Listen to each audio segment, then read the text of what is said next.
जय हिंद। स्वागत है आप सभी का हमारे स्टडी अड्डा हरदोई चैनल में। वर्तमान में एक बहुत ही ज़बरदस्त न्यूज आपके सामने मैं साझा कर रही हूँ।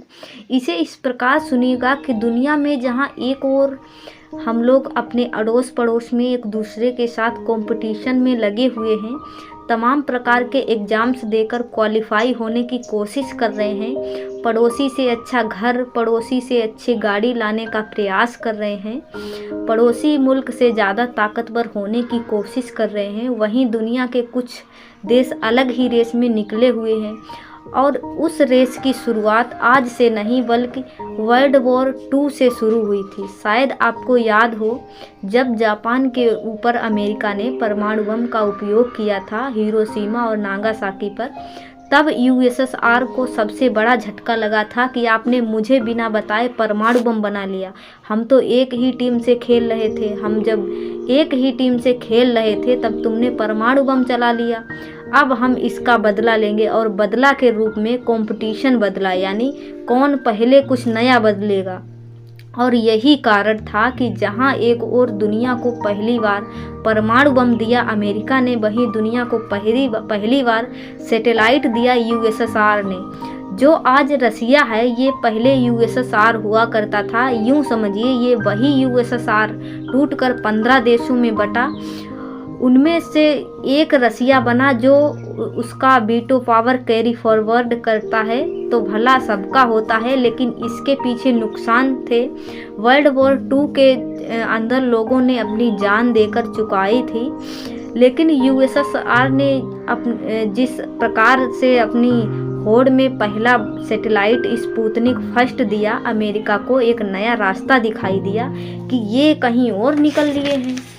यानी कि जहां हम अपने द्वारा बम फोड़कर खुशी मना रहे थे कि हमने बहुत बड़ा चीज़ बना लिया है, रूस ने वहीं एक और ऐसा रॉकेट लॉन्च कर दिया जिसने अपने आप में ऐसी क्षमता दिखा दी कि तुम्हारा परमाणु बम तो कुछ नहीं, हमने ऐसा बना लिया है कि सैटेलाइट लॉन्च कर सकते हैं।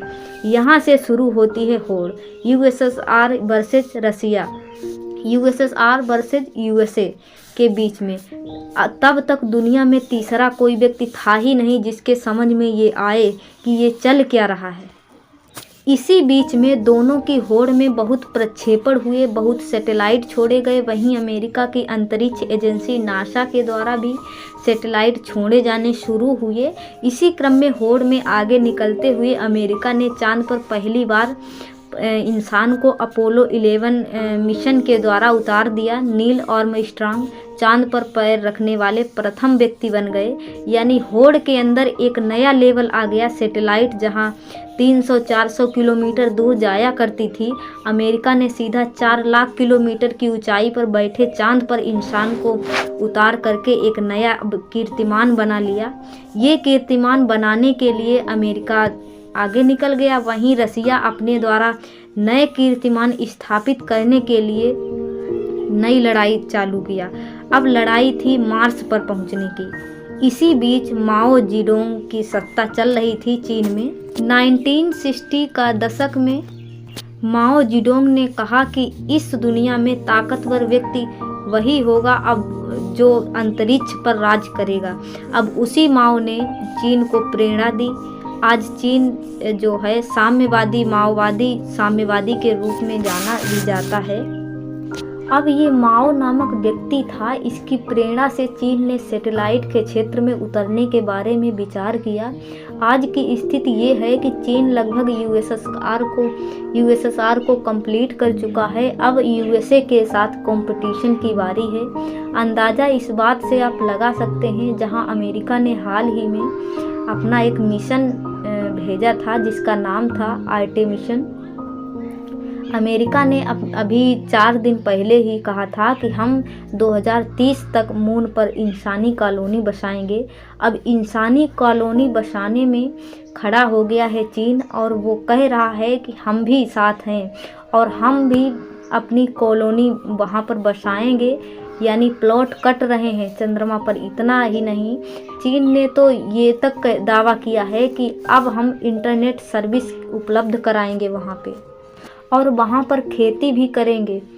आपको मजाक लग सकता है, लेकिन सच्चाई है। सच्चाई ये है कि चीन और रूस आपस में मिलके, यूएसएसआर बहुत ताकतवर था, रसिया उस बीच पिछड़ गया जब 1991 के अंदर उसका तोड़न फोड़न हुआ, लेकिन अब उसने चीन का साथ पकड़ लिया है। चीन और रूस मिल करके अपने 2 मिशन एक साथ भेज रहे हैं मून के ऊपर एक्सप्लोरेशन करने के लिए, यानी international lunar research space mission जो है वो भेजे जा रहे हैं, स्पेस स्टेशन बनाए जा रहे हैं। इंटरनेशनल लूनर रिसर्च स्टेशन यानी कि ILSR, ये जो बनाया जा रहा है चीन और रसिया का संयुक्त प्रयास है। जिस प्रकार से चाइना के द्वारा मून पर मिट्टी उठाने के लिए हाल ही के सालों में मिशन भेजा गया था, जिसका नाम था चांगइंग 5, या जिसमें चीन का जो मिशन भेजा था चांद पर उतरता है और वहाँ से डस्ट पार्टिकल्स उठाता है और लौटकर बड़ी उपलब्धि उसने हासिल की। डस्ट पार्टिकल्स उठाकर पृथ्वी पर लाता है, अपने आप में ये बहुत बड़ी उपलब्धि है। अब चीन किसी चांग के नाम पर चांगइ 5 तो जा चुका है, अब चांगइ 6, चांगइ 7, चांगइ 8 भेजने की तैयारी कर रहा है। और जब चांगइ 8 वहाँ पर पहुँचेगा तो समझ जाइएगा इंसान की कॉलोनी वहाँ पर बस चुकी है। ये इनका अगला प्रोजेक्शन है। इसी बीच में चीन का साथ देने के लिए रूस अपनी लूना वहाँ पर भेज रहा है। इसी बीच में रसिया भी लूना 25, लूना 26, लूना 27 और लूना 28 मिशन भेज रहा है मून के ऊपर, और ये दोनों लोग संयुक्त रूप से वहाँ पर कॉलोनी बनाएंगे। चीन की उपलब्धियां क्या हैं और इसी बीच ये भी जानेंगे इंडिया कहाँ पर खड़ा है। मैं ज़रूर बताऊंगी कि चीन की तरक्की क्या है, ज़रूर जानिएगा। और देखिए, दुश्मन की तरक्की पर आपके अंदर जो भाव पैदा होता है वो सदैव प्रोग्रेसिव होता है। हाँ, कुछ लोगों को रिग्रेसिव भी लगता है कि इन्हें नीचे कैसे लाएं, लेकिन जिस प्रकार से यूएसए और यूएसएसआर ने एक दूसरे के साथ कंपटीशन किया कि तुमने परमाणु बम बना लिया तो हम सैटेलाइट बनाएंगे, वही इंडिया और चीन को भी करना चाहिए। चाइना अगर आगे बढ़ रहा है तो हमें भी इस पर विचार करना चाहिए कि हम किस तरह से इसके साथ साथ और आगे बढ़ सकते हैं। हाल ही की खबर है जिसने दुनिया को एकदम से एक नया जोश जगा दिया, यानी कि न्यूक्लियर रिएक्टर अभी भी दुनिया के बहुत से हिस्सों में उपलब्ध नहीं है। आप मून पर न्यूक्लियर रिएक्टर बनाओगे कैसे? बोले बना कर ले जाएंगे। ये बिल्कुल वैसे ही टिफ़िन घर से लेकर जाएंगे, खाना होटल में खाएंगे, वो वाली चीज़ यहाँ पर होने जा रही है। न्यूक्लियर रिएक्टर हम अर्थ से लेकर जाएंगे, जबकि हमें पता है कि मून के ऊपर हीलियम गैस मिलती है जिसका उपयोग करके न्यूक्लियर रिएक्टर चलाया जा सकता है। लेकिन ये कह रहे हैं कि फ़िलहाल के लिए तो हम न्यूक्लियर फिशन करने वाले हैं। न्यूक्लियर फिशन के अंदर नाभिकीय विखंडन के अंदर यूरेनियम से ऊर्जा वहाँ पर पैदा करेंगे। रिएक्टर यहीं से 1 किलोवाट का जो बना के ले जाएंगे, सैकड़ों घरों को ऊर्जा पहुँचाएंगे। इतनी तैयारियों के साथ चीन जा रहा है।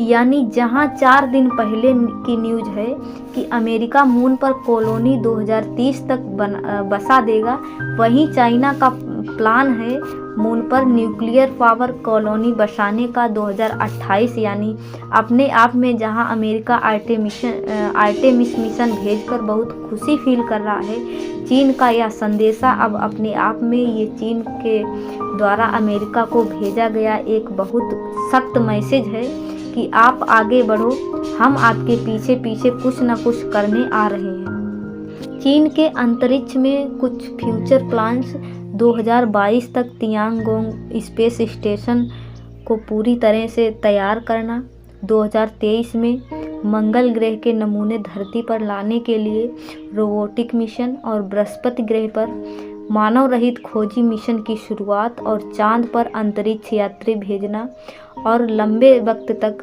रहने का इंतजाम करना, और 2035 तक ऐसे कैरियर रॉकेट बनाना जिसका दोबारा इस्तेमाल किया जा सके, और 2040 तक ऐसे स्पेस शटल बनाना जो परमाणु ऊर्जा से संचालित हों, और 2045 तक अमेरिका और रूस को पछाड़कर अंतरिक्ष का सुपर पावर बनेगा चीन। ऐसा चीन का फ्यूचर है अंतरिक्ष में। चीन ने फ्यूचर प्लान्स बनाए हैं। ये बात की जाए भारत की, तो भारत अपना गगन मिशन में आदित्य L1 मिशन के अंदर जो भविष्य के टारगेट में है और हमारा